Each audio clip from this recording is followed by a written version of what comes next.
practical. I take them through the whole process from development, pre-production, production, so on and so forth.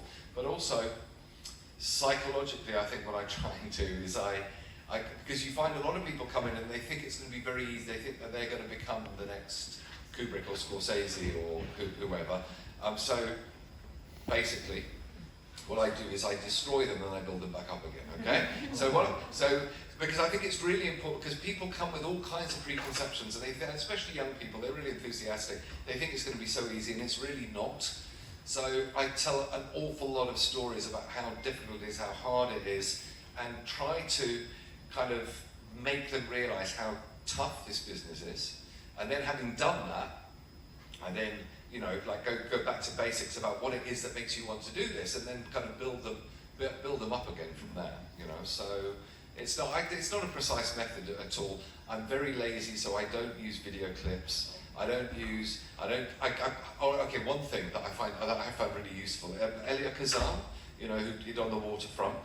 There's a commencement address that he gave to the women of Wesleyan College in 1968 that you can find on the internet, and I've edited that down. It's quite long, but I've edited that down to like a 20-minute version, and I read that, and it's fantastic, because he talks about what is it that makes a director, and he only talks about some of the technical things about directing, about cameras and sound and the rest of it later on. He talks basically about you as a human being, about how important it is for you to understand history, how important it is for you to understand politics, to understand culture, to understand painting, and so on and so forth. And he takes you through all the different things you need to know, so that you realise that preparing yourself to be a director is something that you can do every day. You can learn more from going to an art gallery than you might from watching a tutorial about camera position or something like that.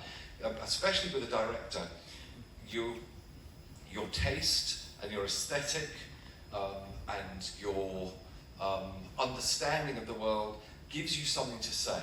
It gives you like a vantage point, and the more that you can, this is going to sound a bit self-helpy, but the more you can improve yourself, the more that you can become like a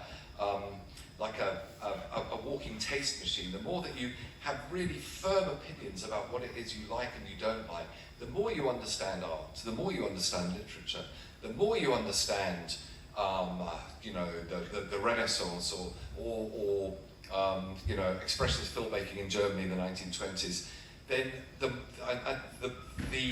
I think in a way the greater you become as a human being, and the greater you become as a director. And the thing about being a director is that people have to think you're the smartest person in the room.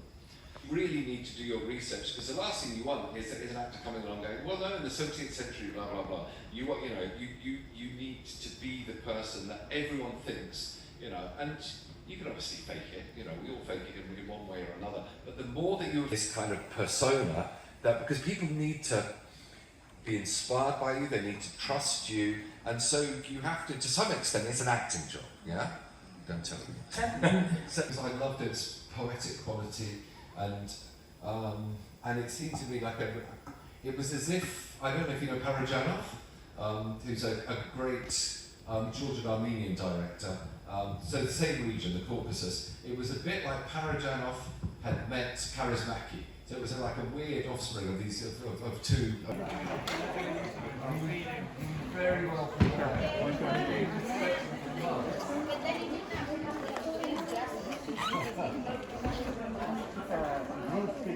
Yeah, sure. Which group? With Busher are you and Khalid? Thank you for the honor.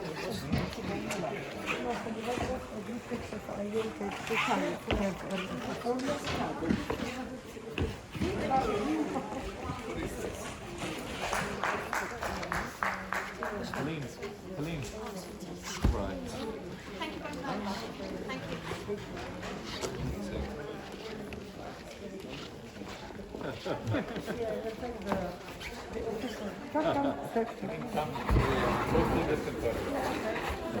Yeah.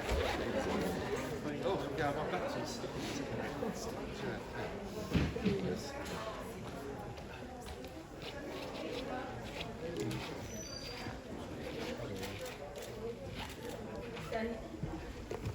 Thank you. I think we're good to go. So Thank you. I'm going to give you one.